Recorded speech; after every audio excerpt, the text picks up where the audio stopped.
Here lies the magic that never vanished. It just had to run and find a sweet, warm place to hide. I know you hear me, but are you listening tonight?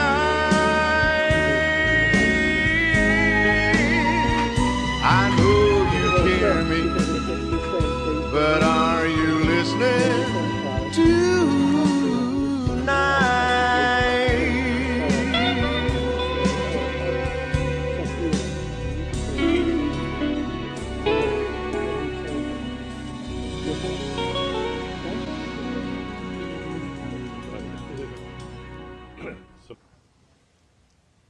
Welcome to Suzanne's studio, and I'm Suzanne.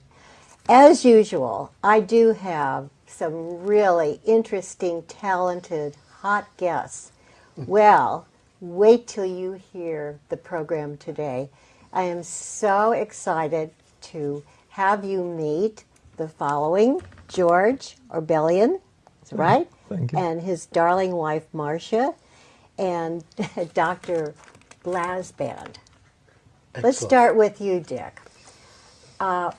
Just for a moment, we're going to talk about Nikolае Levashov. Nikolai is a Russian healer. He's now living in Moscow. I have interviewed him 3 times, and he is, first of all, he's a genius. I just totally think that the audience is just going to really, really enjoy this program. And now that I have these 3 hot guests, you'll really get the dirt.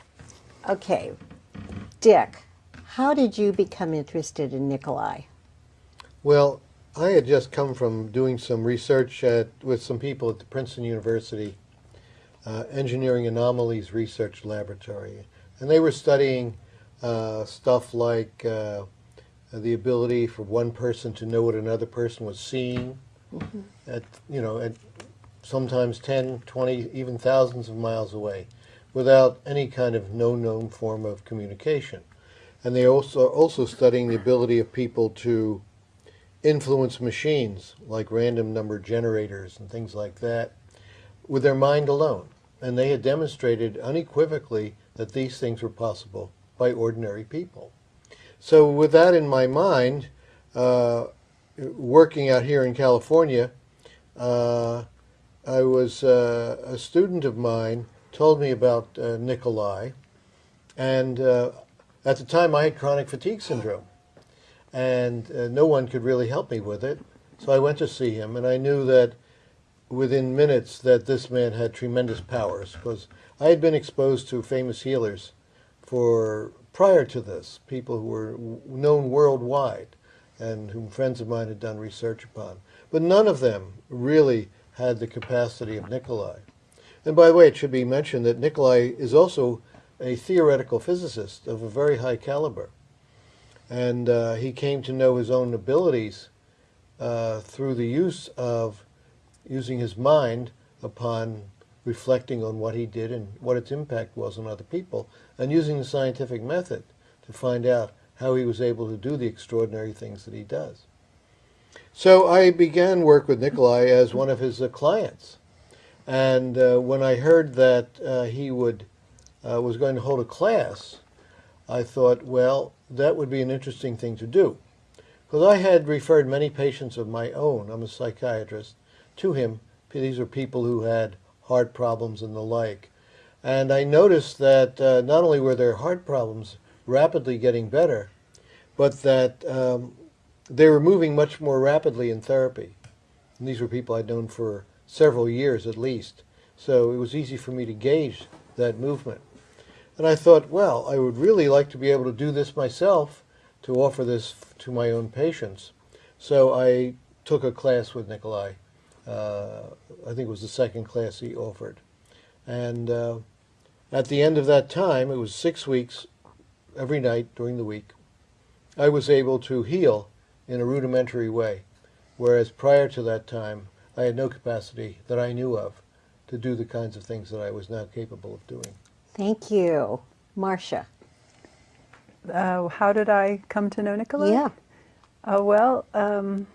He was invited to come to this country by my mother-in-law, my husband George's mother, and it just happened that he ended up staying with us when he first came here. He had no place to stay arranged. So when he was in our house, I got to know him very well, and because of that association, I was able to interact with him, and he was able to help me with some personal health problems, and they were much more serious than I realized. And that experience of having him help me was unbelievable, because I was in a state of so low, my health was so low that I wasn't enjoying life very much, and it was impacting the quality of my life tremendously.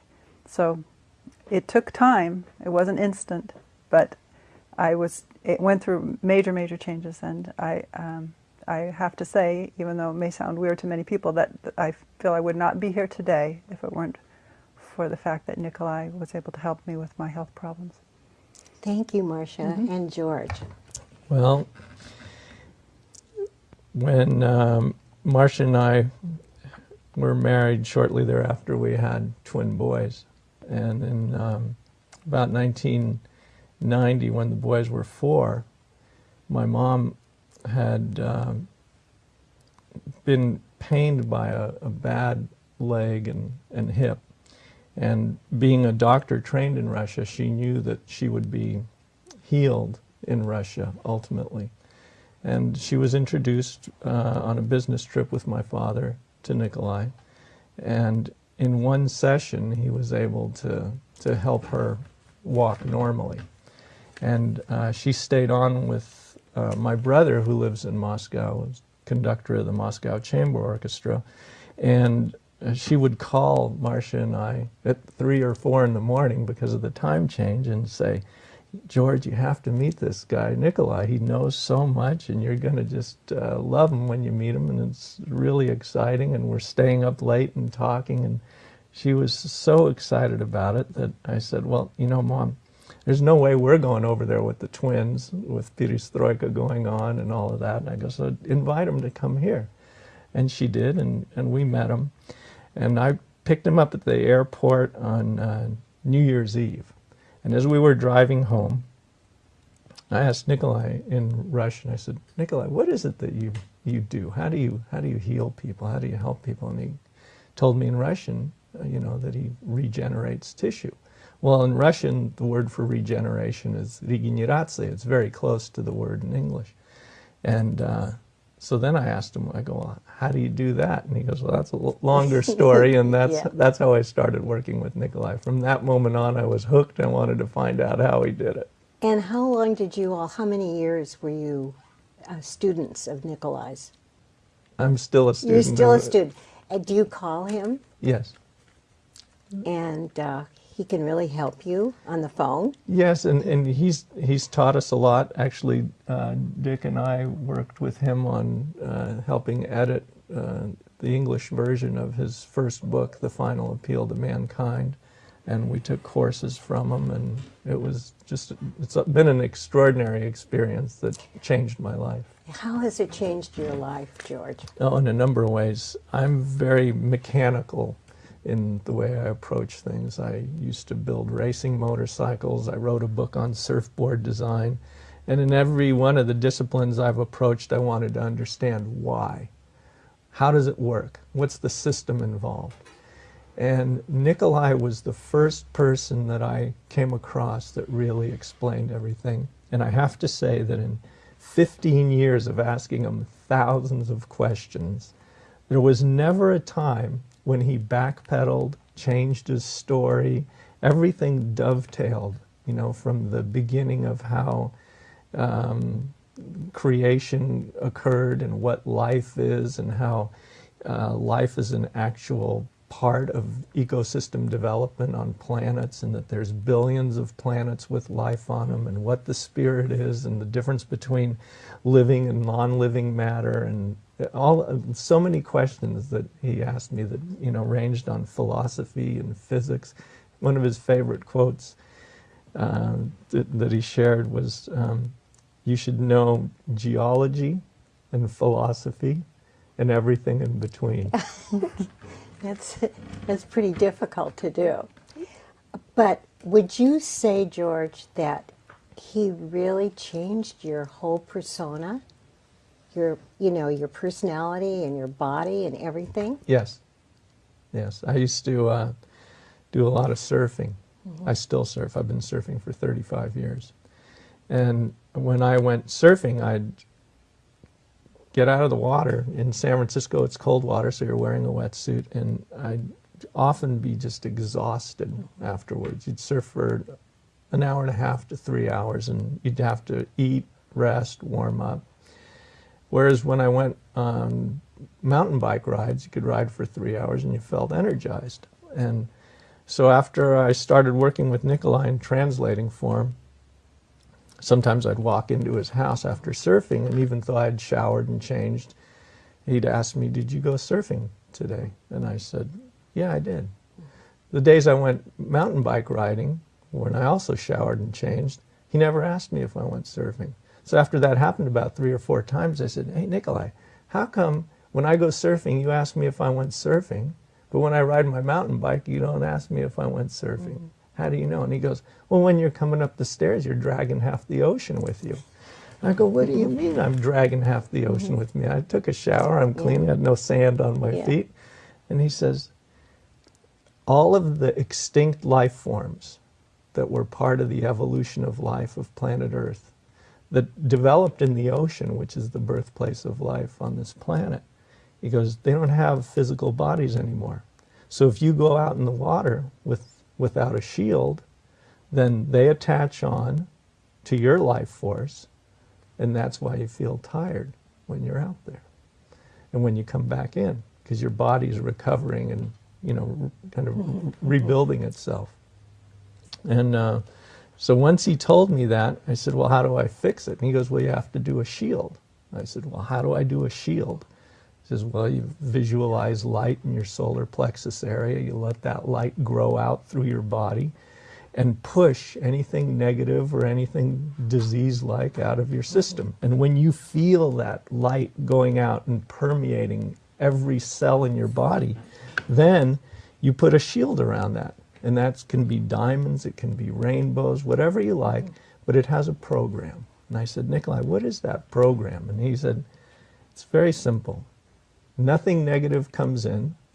None of your life force goes out without your permission."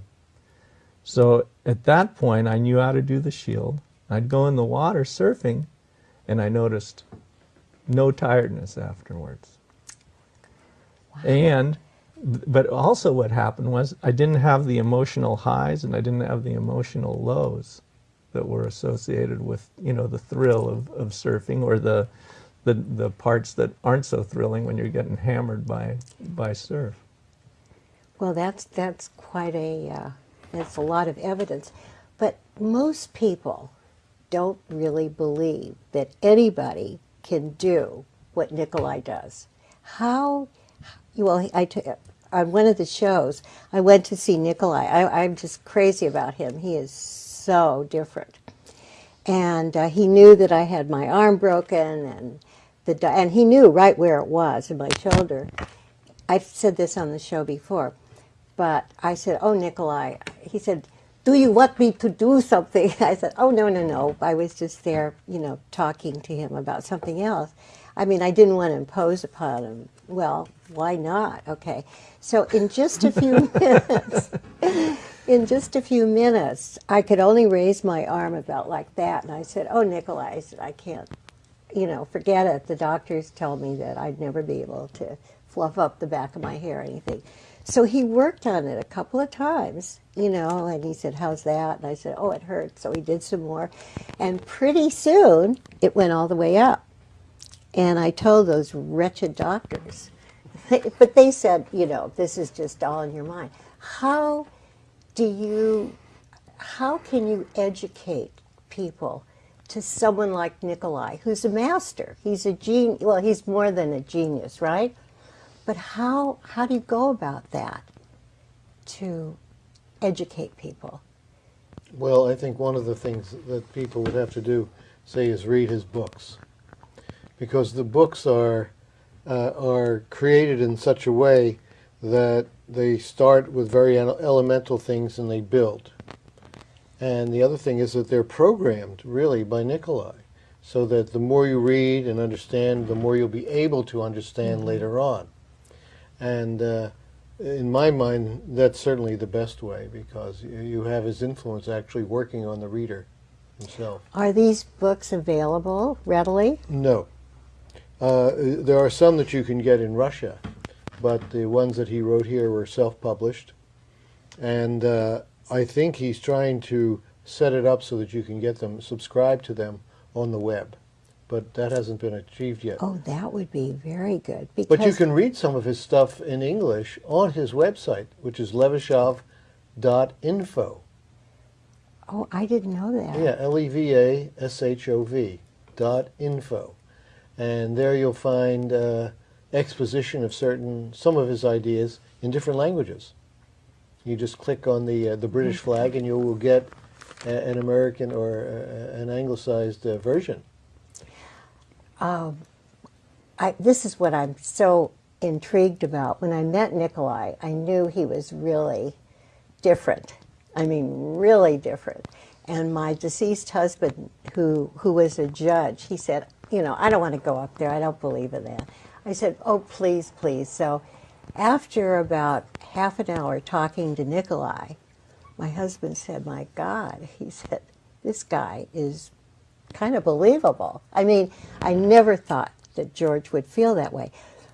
But the thing is, and now I believe in Nikolai, and Grace, much more, has loaned me the book, and I read the book every night. I mean, I haven't gotten past the introduction, but, you know, because I see all those graphs and stuff. I mean, you have to be a physicist, because he is a physicist.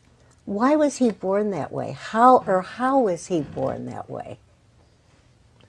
Well, George? As far as his spirit is just very evolved. And he was also knowledgeable of that fact and developed himself. He was a very serious student, and he took advantages of the educational system in Russia, which is one of the top in the world. And he really looked under every rock and asked the hard questions. And I remember a story he told when he was in school, and he was asking his biology teacher at the university level now, you know, why cells change. Why do some cells become bone tissue and some cells become neurons and some cells become, you know, the heart muscle? And, you know, the teacher tried to explain it with a simplistic explanation, and Nikolai said, you know, that's what they told us in the 7th grade. Don't you know anything more that you can give me insight with? And then the teacher said, well, don't ask me questions that only God knows the answer to. And to Nikolai, that wasn't a satisfactory answer, and he's a scientist in the truest sense of the word. He just continues to search until he has an answer that makes sense, not only as an individual point, but also about everything else fitting together with it in a system that can explain life. So it is scientific. There is evidence. And I use the word evidence. That's very important. In what way? How would you Well, it's important to explain understand that this is not just something which, that his science, the discoveries that he's made, some of which dovetail with what we already knew, but many which are, you know, really original, startling innovations, that this came not just spouted out of his head, some guy sitting down and, you know, making all of this up, but it was the result of years of work and of study, and as George mentioned, asking the hard questions and attempting to find the answers. And in that, he uses his remarkable clairvoyant abilities to see into matter and into life in a way that most people can't, but also used scientific logic and scientific method in order to come to his conclusions. It's a vast, deep body of knowledge. Do you think he's from another planet? I think that that the spirits which make him up, which are part of him, probably have come from other planets. George, you may know more information about that than I do. Well, I just think the world would be a better place if there were more spirits like his on this planet. Yeah. Could that happen? I think it's happening. Do you? Yes. But who's learning this, George? Nikolai's sharing his knowledge all the time with people on a telepathic level and children, and it's his plan and mission to do that. That's why the title of his book is The Final Appeal to Mankind. What is he doing now in Moscow? He's just moved back there and getting reacquainted with old friends and family, and getting back to work, building a new base there.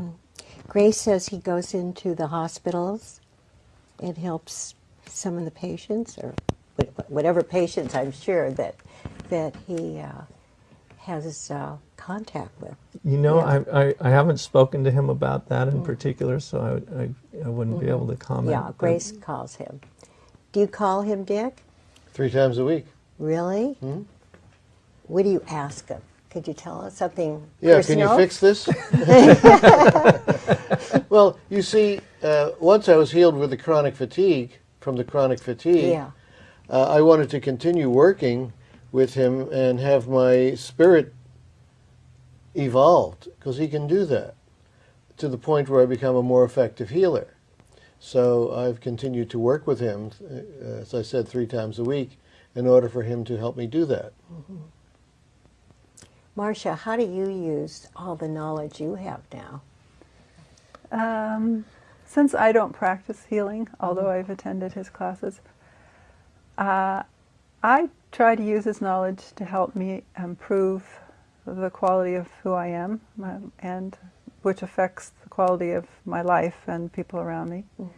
And it's very important to use the knowledge I've gotten from him to make every decision in life, every minute. There's something you can be present about and conscious of that'll help you be a better person, and that moment be the best moment it can be, because we really do have that ability to affect the quality of our life and the experience we're having.